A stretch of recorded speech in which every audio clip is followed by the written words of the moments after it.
Gracias, presidente. Quiero presentarles ahora al que va a ser el orador del día de hoy, que es el doctor Roberto Iermoli. La conferencia del doctor Iermoli tiene un título: COVID-19, formas de prevención y cómo protegernos. Pero antes quiero hacer una breve reseña de la extensa y enormemente prestigiosa carrera en medicina y también como docente del doctor Iermoli. Ha recibido el gran premio Gran Maestro de la Universidad de Buenos Aires, el premio Líder Internacional de la Medicina Interna y actualmente es subdirector del programa de actualización en medicina interna, director del Sistema de Educación Médica Continua, presidente de la Comisión de Reválida de Títulos de la Facultad de Medicina de la Universidad de Buenos Aires, profesor titular y asesor del Hospital de Clínicas, director del Departamento de Medicina de la Facultad de Medicina de la UBA, y además es director médico de la Editorial Médica Panamericana. Así que, doctor Iermoli, es un placer. Le damos la palabra y también quiero decirle a los que nos están siguiendo que luego de la disertación del doctor, ustedes a través de la opción chat me pueden hacer llegar las preguntas. Muchas gracias, doctor Iermoli. Muchísimas gracias, Clara. Y ahora voy a tratar de compartir esta pantalla. Muchas gracias, amigos todos. Y como decía al comienzo, a ver ahí si está, no sé si ya estamos. A ver, perdón.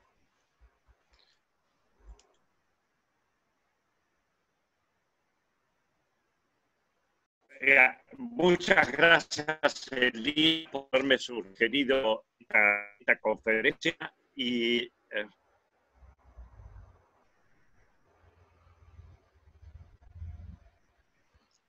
okay.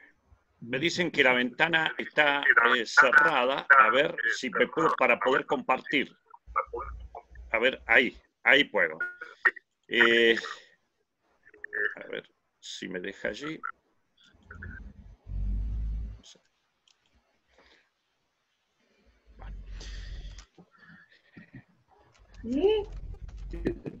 Formas de presentación y cómo cuidarnos del COVID-19. No sé si me escuchan todos bien. Perfecto.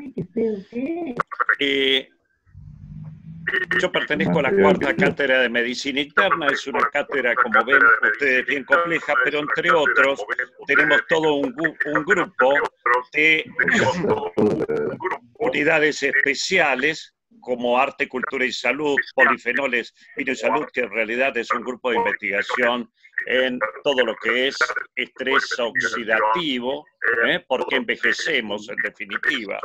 Nos preocupa mucho también el ambiente y salud. Yo voy a hablar un poco de lo que conocemos y otro de qué le pasa a nuestro organismo cuando ingresa este virus. Todos sabemos que comienza allí en China, en Wuhan, en este mercado. Directamente se identifica el 7 de enero el agente infectante y rápidamente los científicos chinos el 12 de enero ya publicaron su secuencia genética. Pertenece al grupo de los coronavirus. ¿Y qué es un coronavirus? Bueno, es una partícula infectante. Como todo virus, necesita de una célula para sobrevivir. Es un virus de RNA. Los virus pueden ser de RNA o DNA o ARN, si usted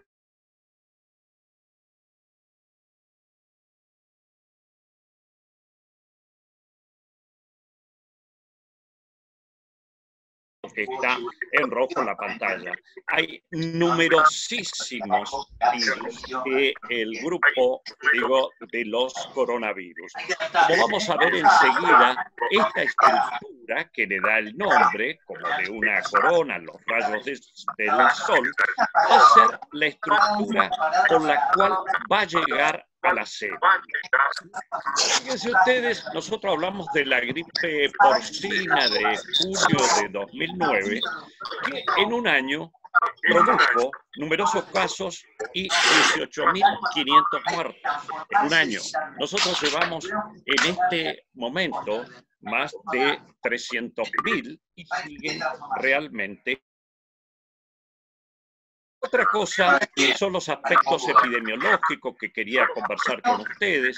Afecta por igual a ambos sexos, es decir, se pueden contagiar, pero la mortalidad es más alta en el varón y mucho más alta en aquellos individuos que tienen obesidad, hipertensión, diabetes y alguna cardiopatía previa. Como ven, es una zoonosis.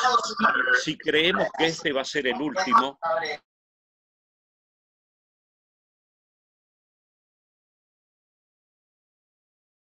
mismo el virus del resfrío es un coronavirus. Lo que sí ya podemos ir sabiendo que este ha venido o ha tenido como reservorio al murciélago. Y del murciélago a través de un huésped intermediario, que veremos a ver si nos aproximamos a cuál, o al consumir alimentos de fabricados, como vamos a ver, las sopas de murciélago, puede contaminarnos y de allí obviamente se produce la difusión. Miren, aquí directamente, esto es lo que yo les decía, el manjar de la sopa de murciélago. Por otro lado, parece que uno de los huéspedes intermediarios, además del pandolín, es las civetas, son estos mamíferos cuyas deyecciones se utilizan para la producción del café más caro del mundo. Nosotros ya habíamos tenido, o el mundo había tenido otros coronavirus, como ha sido el MERS en Arabia Saudita, que utilizó como huésped intermediario al camello, pero también venía desde el murciélago. Y aquí tienen ustedes cómo se va produciendo esta difusión y esta transmisión entre los seres humanos, es decir, sea el que se internó y contagió al personal hospitalario, pero el personal hospitalario contamina a otro enfermo y así sucesivamente, familiares, etc. Todos sabemos que se transmite a través de las gotas de flujo o estas gotas que eliminamos con la tos o incluso hasta hablando. Ahora, la capacidad de contagio, ese famoso R0, está alrededor de 2,5. Fíjense ustedes, ¿qué quiere decir eso? Que por cada enfermo, 2 a 2,5 individuos se va a contagiar.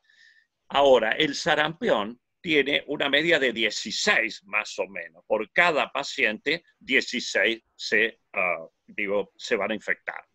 Acá tienen ustedes la persistencia sobre algunas superficies. Por ejemplo, en las fundas de las sábanas, y en la funda de las almohadas, algunos dicen que puede persistir hasta 7 días. Esto ha sido publicado, así que merece cierta seriedad. Muy poco, por ejemplo, en el cobre, no más de 4 horas, pero en un cartón hasta 24 horas. Lo que es interesante es cómo entra estas espigas que vamos a ver y que vamos a considerar a posteriori como elementos que podemos tratar de frenar incluso con nuestra alimentación, es el que utiliza para entrar a la célula y lo hace a través de un receptor que se llama, tiene un nombre, enzima convertidora de angiotensina y 2, esta proteína. Por favor, desde ya, aquellos hipertensos que estén medicados con inhibidores de esta enzima, la enzima convertidora de angiotensina, o bloqueadores AT1, angiotensina 2, sea todos los priles o todos los sartanes, quédense tranquilos y no vayan a dejar de tomarlo. Esto fue algunos problemas que surgieron, más especulaciones, y todas las sociedades de cardiología, tanto americanas, europeas, mismo nuestra de Argentina, han sacado comunicados al respecto, afirmando lo que yo le estoy transmitiendo. Este elemento va a ser fundamental. Fíjense ustedes cómo ingresa. Una vez que ingresa, toma prácticamente el comando de las células y empieza a hacer, copias que van a ir a infectar otras células. La parte, digo, cuando uno dice, ¿y qué momento es más infeccioso un individuo?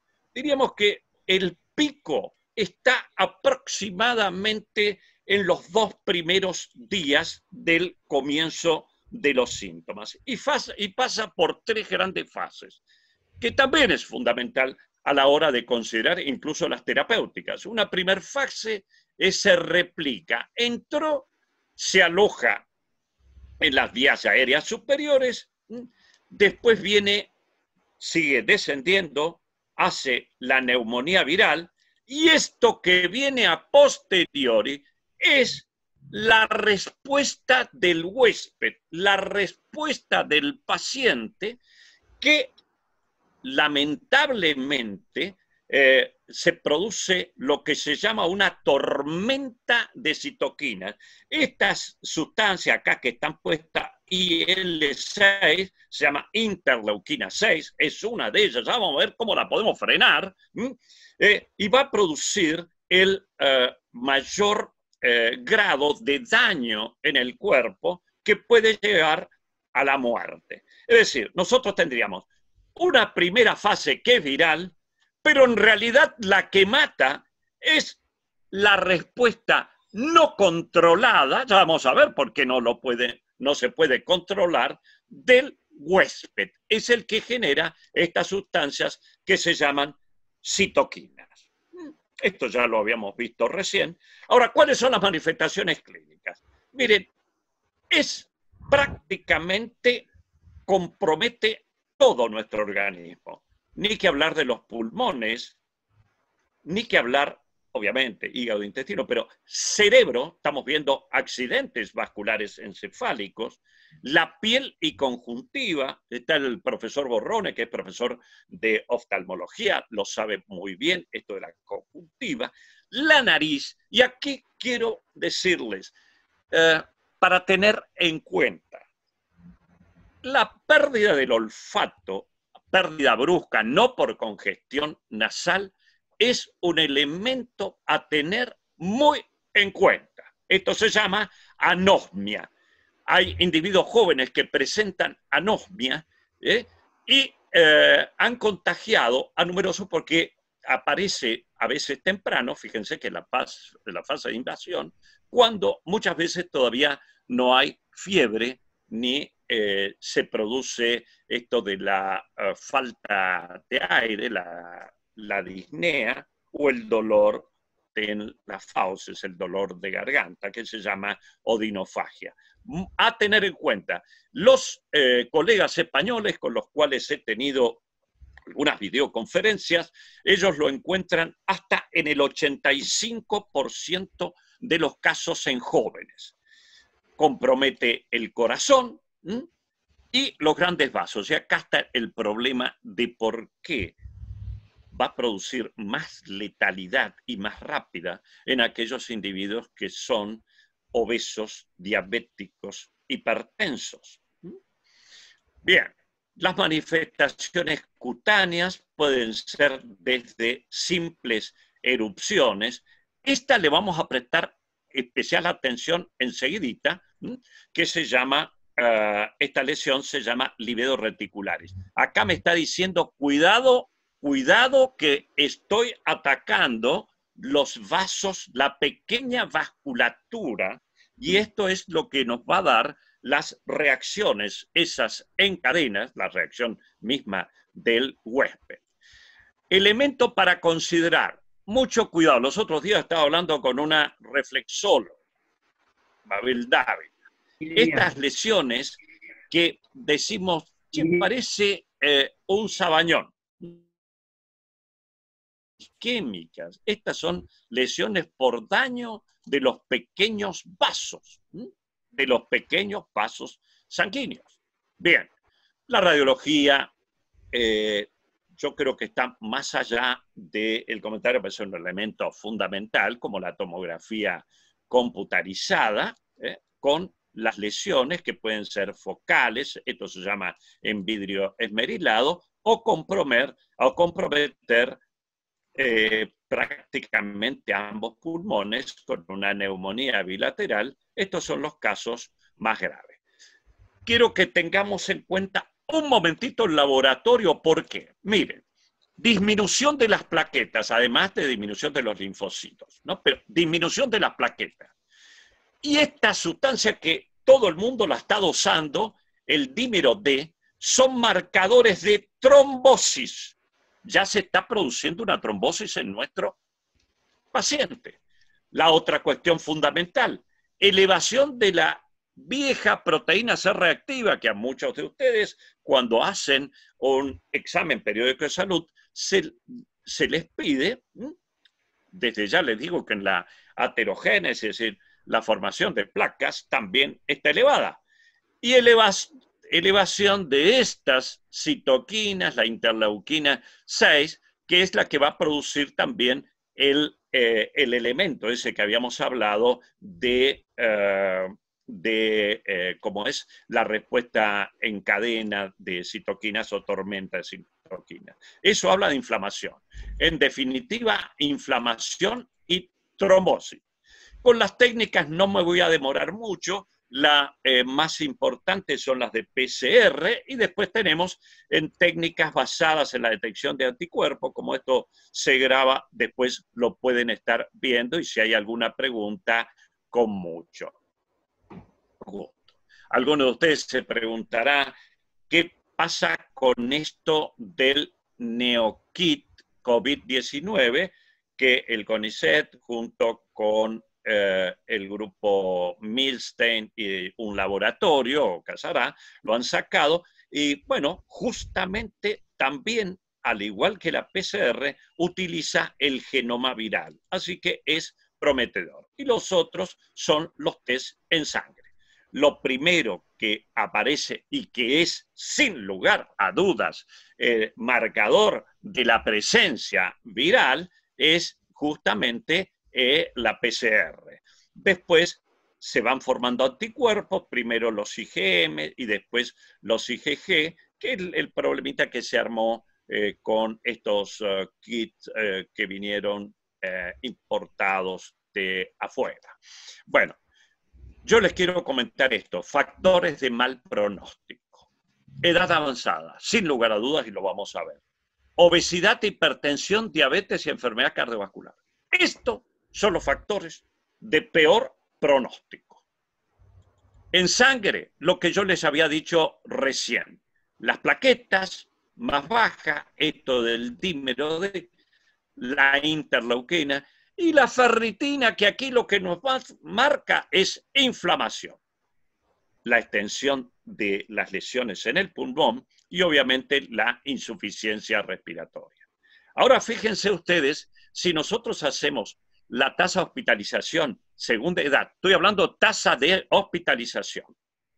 Hay un antes y un después de los 60 años.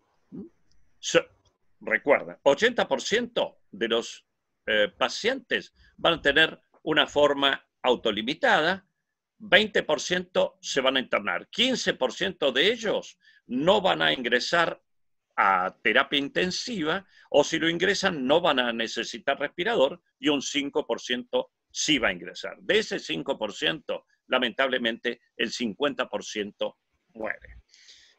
Esta es la tasa ya de mortalidad. Lo anterior era de internación. También de 60 años viene el pico. Aquí también no hay ninguna estadística que diga lo contrario. Y por otro, lo que decíamos, las patologías cardiovasculares, diabetes, hipertensión arterial, que son los que más nos van a realizar estas comorbilidades, van a permitir lamentablemente un peor pronóstico. Este es un trabajo que ha sido publicado muy recientemente de una serie de pacientes en Nueva York. Fíjense ustedes, también aquellos pacientes hospitalizados, la hipertensión figuraba en uno de los lugares, digo, top, como también las enfermedades metabólicas, tanto la obesidad cuanto la diabetes. Y esto pasaba lo mismo en Corea, que tuvimos los otros días una videoconferencia. Ahora, ¿por qué son o por qué somos más vulnerables estos grupos y qué podemos hacer para protegernos? Miren, lo que hemos aprendido, lo que yo les decía recién, que el virus en cierta manera nos va dañando nuestro endotelio. Ya vamos a ver lo que es el endotelio. Y produciendo una inflamación del endotelio. La obesidad es un factor de riesgo para los casos severos, como así también estos casos severos, todos tienen o tendencia a la hipercoagulación. Esto es lo que estamos viendo. En definitiva, y esto es un artículo muy reciente de hace unos días de una revista prestigiosa como es el Lancet, lo que va produciendo el virus es un daño en el endotelio.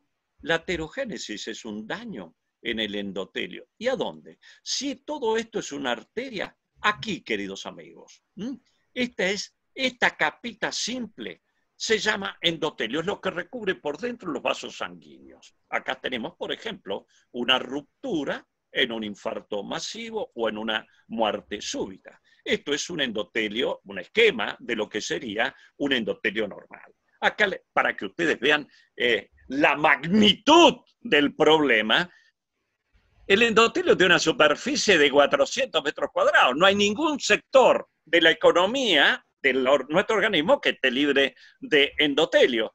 Y pesa lo que pesa el hígado, 1,5 kilos. Y en condiciones normales, acá le decía este esquema, lo que hace, se opone, tiene acción inhibitoria. Un endotelio normal es antitrombótico y antiinflamatorio.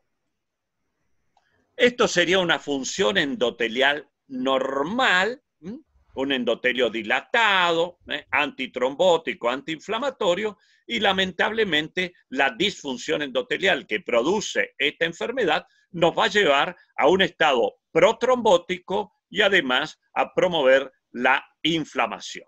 Y esto es lo que pasaría, fíjense, por la agresión, sea bacteriana, viral, en nuestros pequeños vasos sanguíneos. Ahora, ¿qué pasa?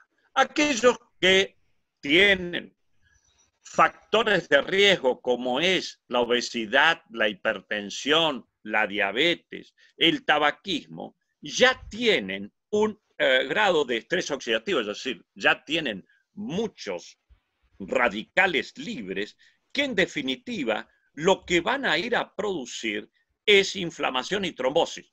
Es decir, en otras palabras hasta acá, aquel que ya es hipertenso, ya tiene diabetes, tiene obesidad, está en un grado de inflamación subclínica.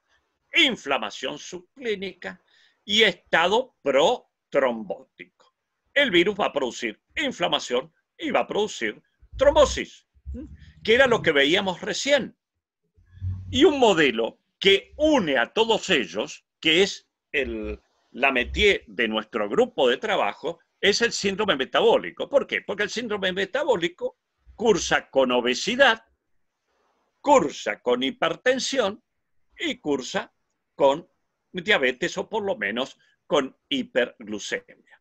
Y todo se concentra justamente, el daño parte de nuestro acúmulo de grasa intraabdominal, que realmente la grasa no es algo inerme, algo estático, sino es verdaderamente una fábrica que, entre otras series de sustancias, fíjense de nuevo, citoquinas.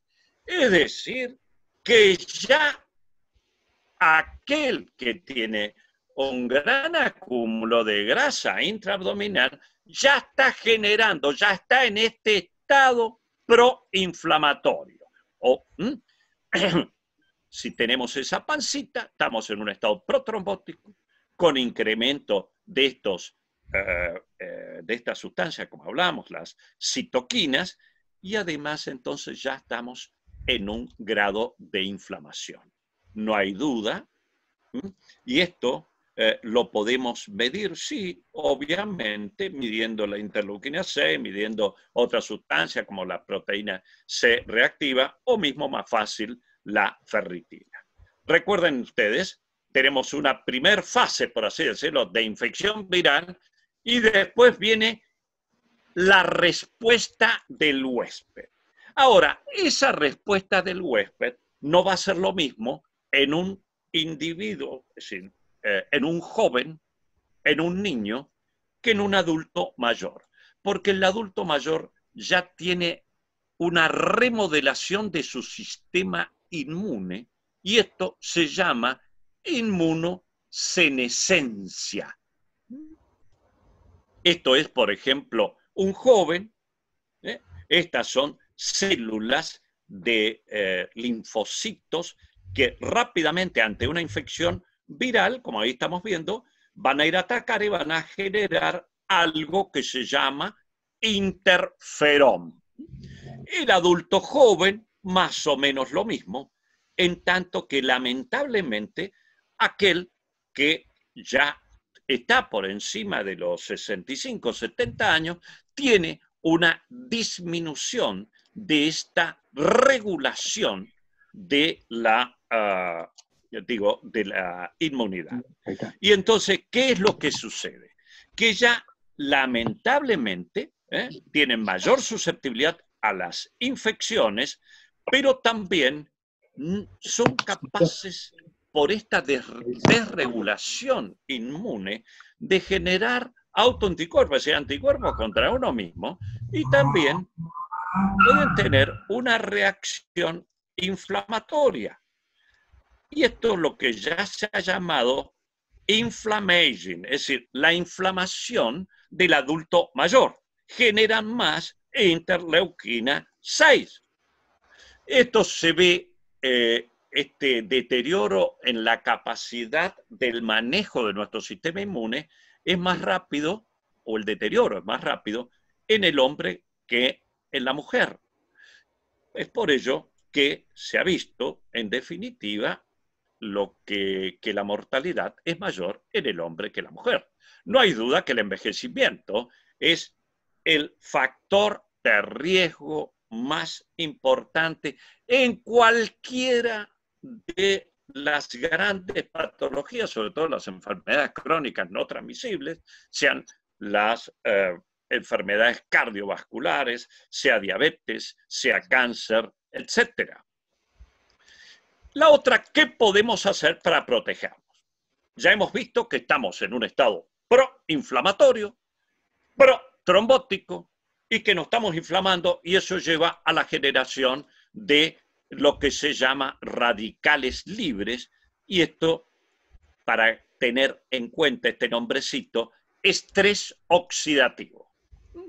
En definitiva, todo lo que hablábamos recién, nosotros, yo digo, por el grupo etario al que pertenezco, tenemos en definitiva un estado proinflamatorio con disfunción del endotelio, ya sabemos que es el endotelio, este estrés oxidativo y una disfunción de nuestro endotelio también por el estado proinflamatorio.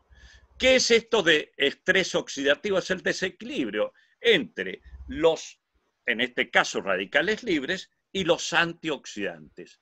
En otras palabras, y llevándolo a una pregunta, ¿son útiles los antioxidantes? Obviamente que son útiles. Esto es lo que le sucede a una célula sana cuando es atacada por radicales libres, produciendo el estrés oxidativo. Y se los hago en una metáfora con una fruta cuando la cortamos, como es la manzana. Si ustedes la dejan, se oxida. Eso es estrés oxidativo. Estamos, en definitiva, sometidos a un estrés oxidativo casi permanente. Y a partir de qué, se genera de nuestra alimentación. Cuidado con los chicos que van a esto, yo después les voy a decir, no puedo hablar mucho, pero cuando comen de estas comidas, cuidado con aquellos que no ingerimos una ingesta adecuada de frutas y verduras. Las frutas y verduras tienen potentes antioxidantes. El estrés psicológico nos lleva a un estrés oxidativo, ni que hablar de los polutorios ambientales. Ingerir alimentos ya nos produce estrés oxidativo. Hay que tratar de compensarlos con los antioxidantes. Pero las personas obesas, hipertensas y diabéticas ya tienen un estado de inflamación crónica y ya tienen mayor tendencia al estrés oxidativo.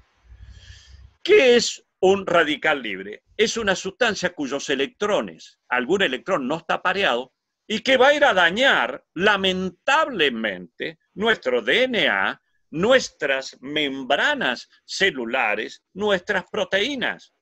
Y el antioxidante, me pareció muy útil esto, para explicar, sería el bombero que apaga ese incendio. Entonces, ¿cómo podemos combatir estos radicales libres? Con antioxidantes. ¿Qué antioxidantes tenemos?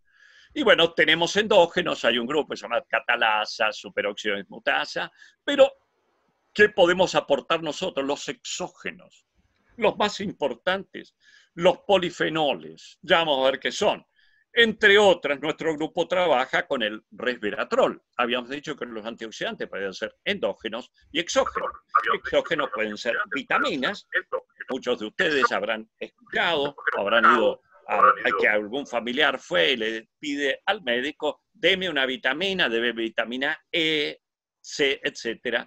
Que esto realmente, estas megadosis que se utilizan, no son útiles salvo si uno las necesitara. Es mejor proveerlas con nuestra alimentación. Y el gran grupo de los polifenoles, nuestro grupo trabaja con estos dos, resveratrol y teroestilbeno, que son de los más poderosos. ¿Y dónde los encontramos? En esto. Todos los polifenoles vienen del mundo de las plantas, del mundo vegetal. Es por ello que nuestro código alimentario, la normativa, dice que la mitad de nuestra comida, de nuestros alimentos diarios, deben ser frutas y verduras, al menos 5 unidades.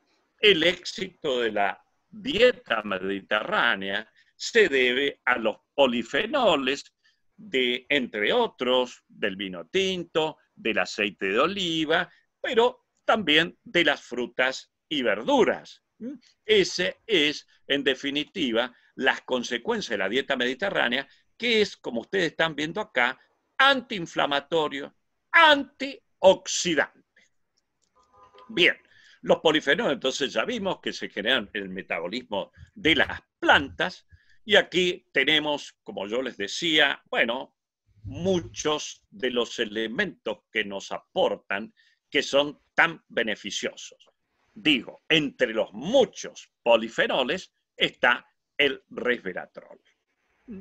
Y fíjense ustedes, acá lo traigo nada más, que la pimienta negra, si bien no es muy rica en polifenoles, sí puede incrementar la absorción de estos polifenoles, sobre todo los polifenoles del vino tinto. No viene mal, en un consumo responsable, el uso del vino, y si no tienen ninguna contraindicación para utilizarla, digo, a la comida ponerle la pimienta negra. Nuestro grupo está trabajando ya hace 2 años en un preparado que tiene resveratrol junto con la piperina, que es el elemento fundamental de la pimienta negra a los efectos de lograr este incremento en la absorción.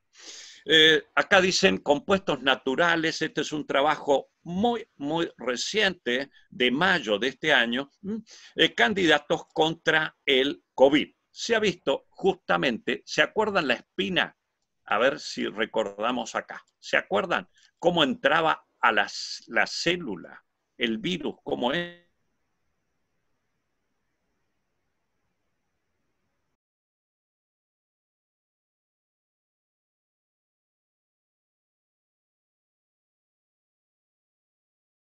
Resveratrol parece, o en general los polifenoles, pero el resveratrol parece que bloquease la entrada. En otras palabras, es como si yo estuviese poniendo aquí una barrera. Nuestro grupo ha trabajado no en COVID, pero sí en estrés oxidativo, el síndrome metabólico, con el estilbeno, que con extractos de arándano. Esto lo tenemos publicado, es nuestro grupo con 21 centros europeos, un estilbeno, ¿no?, en este caso de los arándanos, y hemos determinado cómo lo baja. Estoy hablando, no, obviamente, en COVID. Hago aquí una mención para nuestros colaboradores del grupo de investigación. Ellos son de Farmacia y Bioquímica, dirigidos por el profesor Pastor, que es el jefe de la unidad de polifenoles de nuestro grupo. La otra cuestión importante, no nos olvidemos de la microbiota intestinal, la flora intestinal. Nosotros venimos de las bacterias. La mitocondria, que es lo que le da energía a nuestras células, es justamente una bacteria modificada. Y miren ustedes, la microbiota intestinal, un jugador importante como antienvejecimiento, y en definitiva una buena microbiota podría protegernos de, del SARS-CoV-2. Aquí tenemos el COVID-19, y si tuviésemos una homeostasis inmune, y tiene un rol fundamental en lograr este equilibrio, nuestra microbiota intestinal.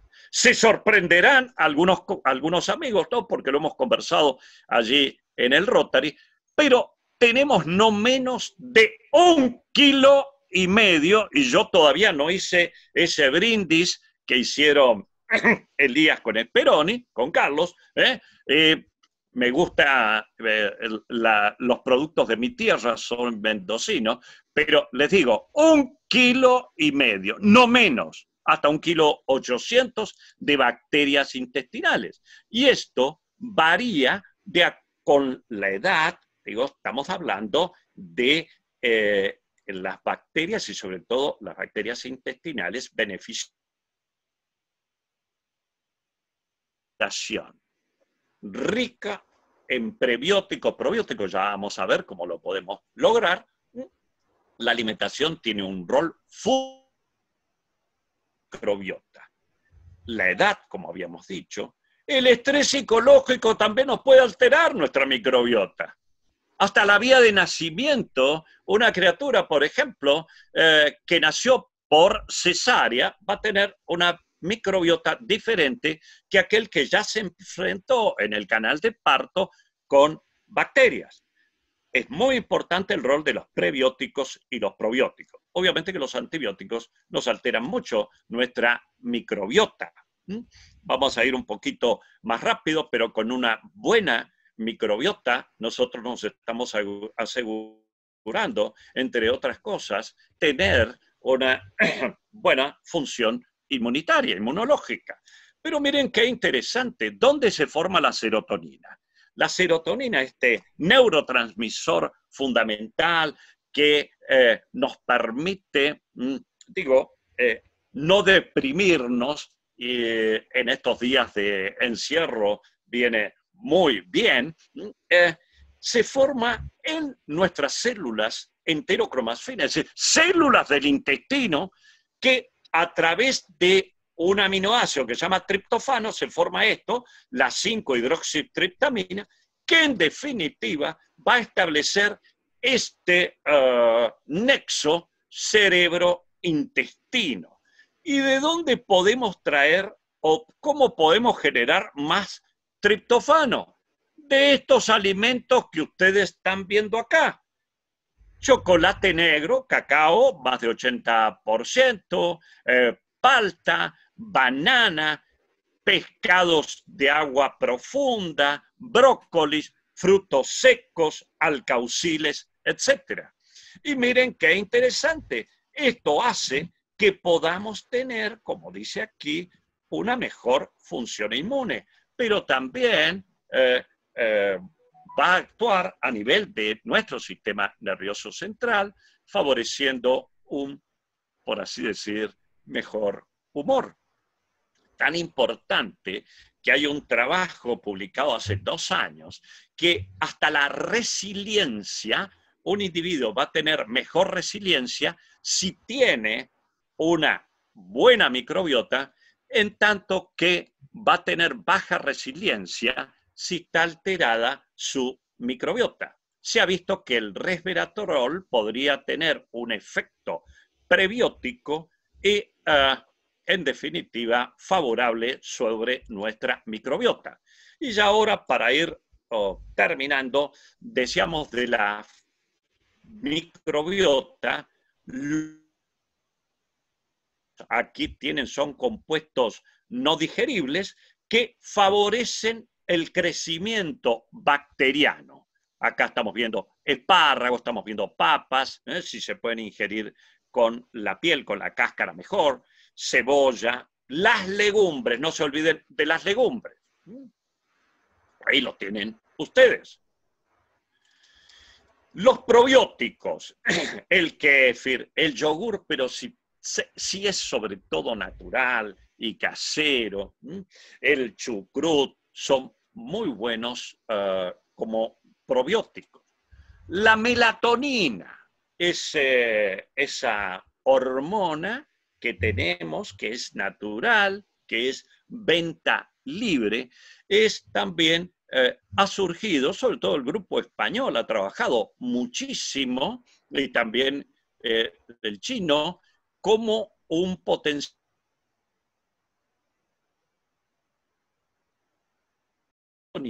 Nosotros dijimos que el COVID o la enfermedad COVID, la enfermedad es la COVID, va a generar estrés oxidativo, inflamación y tormenta de citoquinas. Fíjense, la melatonina, en cierta manera, es un antioxidante, nos está frenando este estrés oxidativo, nos está frenando la inflamación y también la tormenta de citoquinas. Y como algo,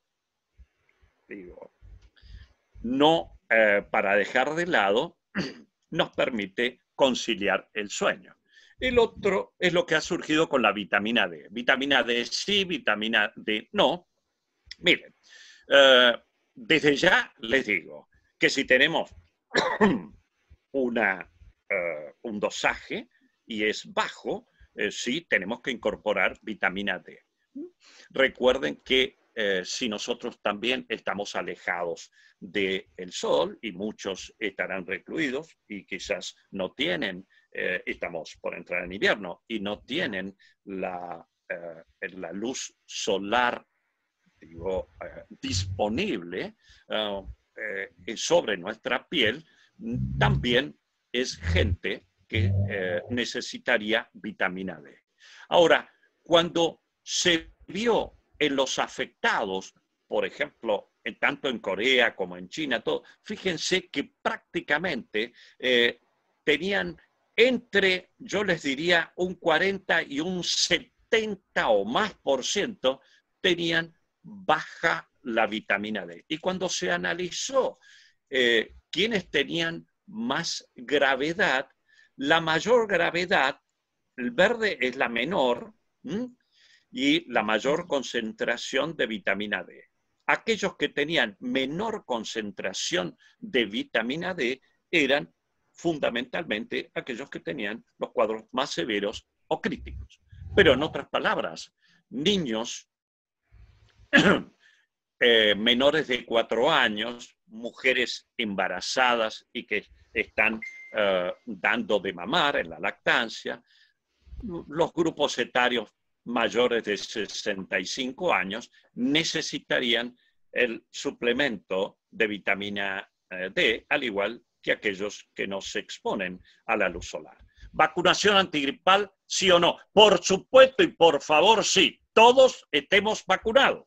¿Por qué? Porque al margen, si nosotros llegamos a tener una gripe y tenemos alguna afectación coronaria por ahí leve, el proceso inflamatorio, recuerden, si entra un virus, hay inflamación y estado protrombótico nos puede, en definitiva, lamentablemente, generar un síndrome coronario agudo.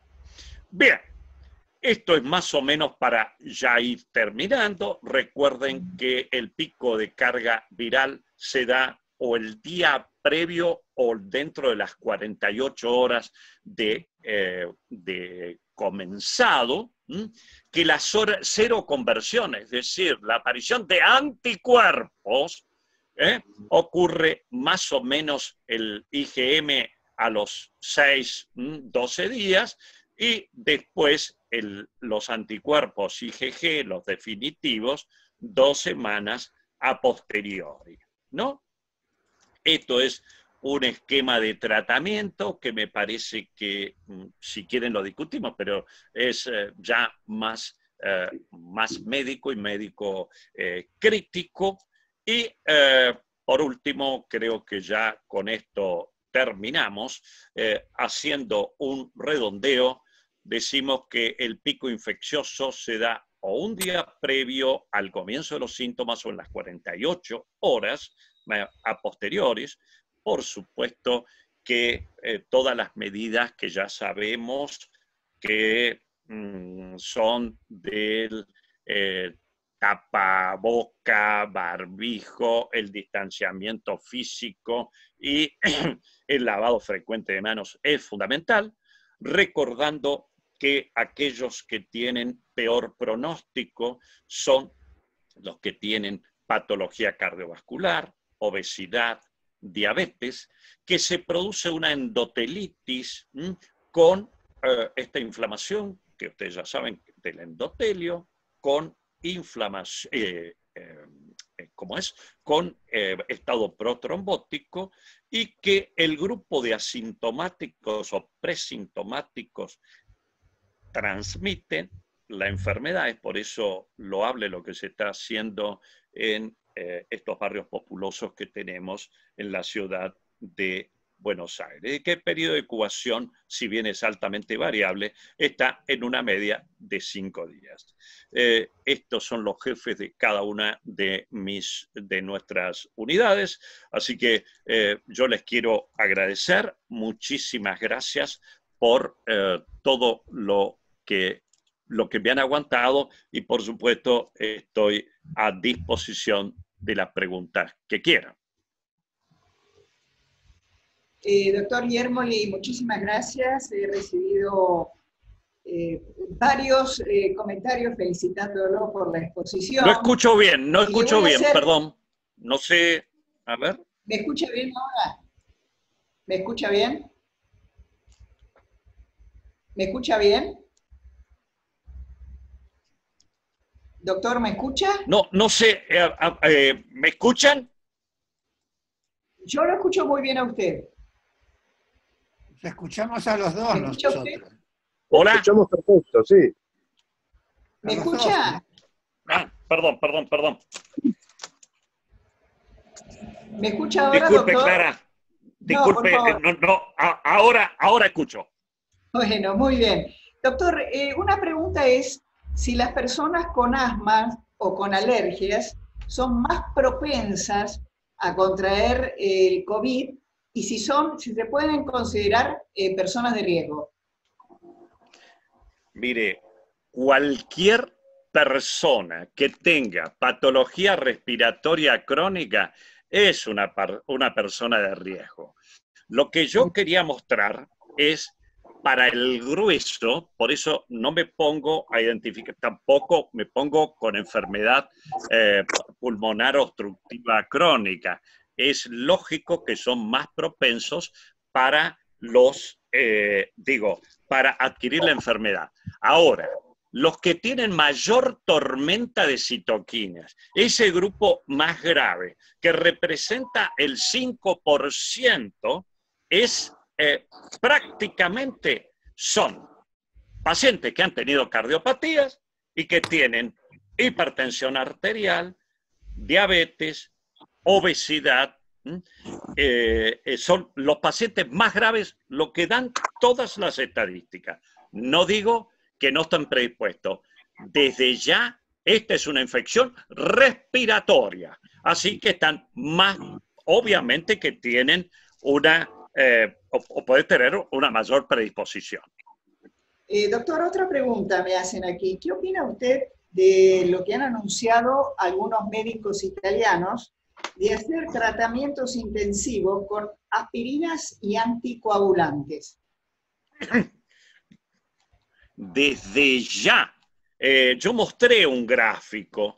Piensen ustedes, a ver, no solamente los médicos italianos, los médicos españoles, los médicos chinos. Hoy día, cualquier paciente que ingresa, no a terapia intensiva, que lo internamos, desde ya se inicia sea a dosis profilácticas, se utilizan anticoagulantes como heparina a dosis profilácticas, y si comienza a elevar ese marcador que se llama dímero D, o empiezan a bajar las plaquetas, eso se llama trombocitopenia, empiezan a dosis anticoagulantes. Totalmente de acuerdo. Y eso está vinculado a esta que estamos hablando, tormenta de citoquinas. Absolutamente. Doctor, acá es una pregunta que me dicen que si el hecho de usar, bueno, el tapaboca, el distanciamiento, higiene de manos, son suficientes para evitar el contagio.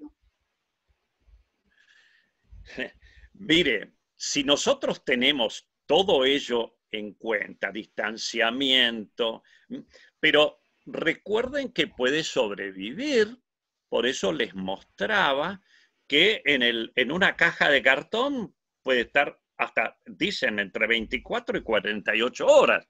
Pero hay un artículo, Clara, y para todos, muy reciente, como yo les decía, en sábanas y en fundas de individuos que tienen COVID, ha persistido hasta 7 días. Es decir, nosotros tenemos que hacer el distanciamiento, el barbijo o tapaboca, sin lugar a dudas, la higiene frecuente y después tener en cuenta que puede venir a través o puede haber quedado partículas que pueden sobrevivir un tiempo, si bien limitado, puede ir desde las 4 horas en objetos de cobre o en el aire como tal, hasta, 24, 48 y lo último que se está hablando, hasta 7 días en esto de las sábanas y las fundas.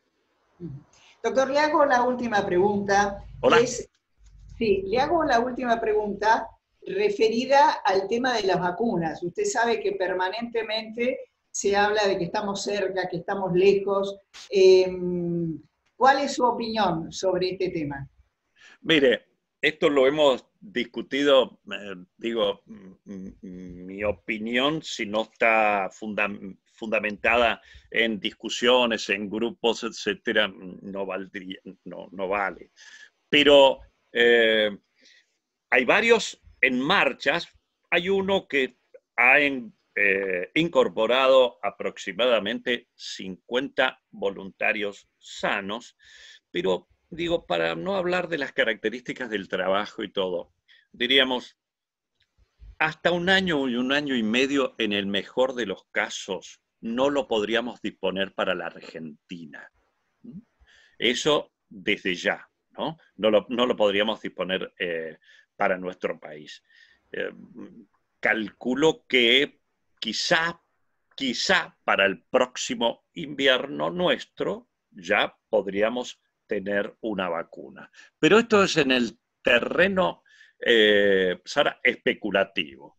Por ahora, en nuestro hospital, por ejemplo, se empieza a emplear el plasma de pacientes convalecientes, siempre y cuando esos anticuerpos que genera sean neutralizantes y que tengan la capacidad de neutralizar el virus. Es decir, acá hay que trabajar no solamente en hemoterapia para sacar el plasma, concentrar, sino con la cátedra de inmunología para ver si realmente esos anticuerpos que tienen esos pacientes, obviamente, inmunoglobulina G, son capaces de neutralizar al virus en forma in vitro.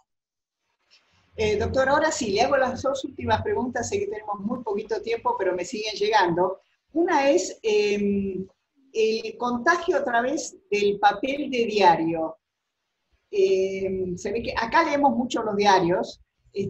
¿Se puede haber contagio a través del diario? Mire, todo depende. A ver, papel y cartón puede tenerlo. El papel, dice el cartón, no por la mayor porosidad, pero el papel, algunos hablan hasta un máximo de entre 16 y 24 horas. Pero sería, mire, tendríamos que tener toda una, entrecomillado, alineación de planetas para el mal, ¿no? Que justamente lo trajo, que no tenía, el que lo trajo no se había puesto el tapaboca que hoy día, o barbijo, que hoy día es obligatorio. Por ahí uno no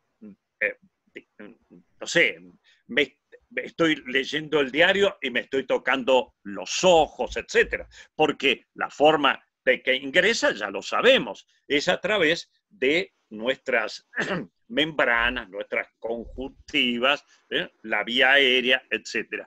Digo, sería toda una serie de cadenas poco probable. Ahora, en el terreno, si usted me dice sí o no, sí, lo puede. La última pregunta me hace llegar Juan Pablo Maglié. Su opinión sobre la aplicación del hidroxicloroquina. ¿Es efectiva, no es efectiva?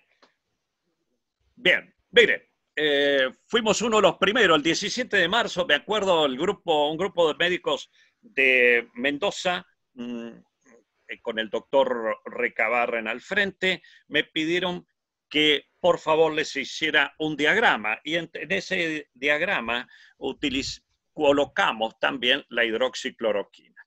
En todos los esquemas hasta hoy figura la hidroxicloroquina. De hecho, mis colegas españoles, cuando estaban en contacto con pacientes en su profesión, con pacientes con COVID, y sabían que era COVID positivo, utilizaban la hidroxicloroquina.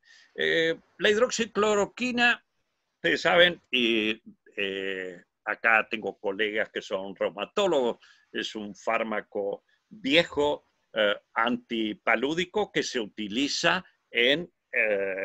como inmunomodulador, y en este caso lo que haría es un efecto temprano, bloqueando el ingreso que nosotros habíamos visto cómo ingresaba, y a posteriori también produciría esa mejor regulación inmunológica, ¿no? Es un fármaco relativamente barato, pero mucho cuidado que tiene efectos colaterales, incluso algunas arritmias.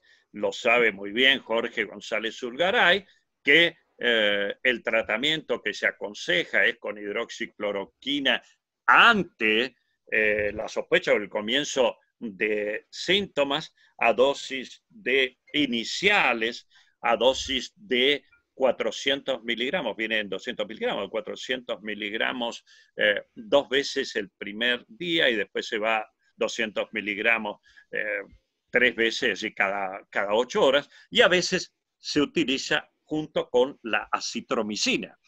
Esa mezcla, hidroxicloroquina con acitromicina, que es un antibiótico del grupo de los macrólidos, puede producir una alteración electrocardiográfica, es decir, alargar un parámetro que nosotros utilizamos mucho en electrocardiografía, que se llama QT, y producir arritmias serias. Entonces, no es para cualquiera, pero hay muchos ensayos en marcha. Hasta ahora no podemos hablar de la evidencia porque no tenemos casos suficientes como para publicaciones importantes que ha pasado con la hidroxicloroquina. Doctor Roberto Iermoli, muchísimas gracias por su conferencia. Sigo recibiendo preguntas, pero no lo puedo alargar más, así que le agradezco muchísimo y, presidente.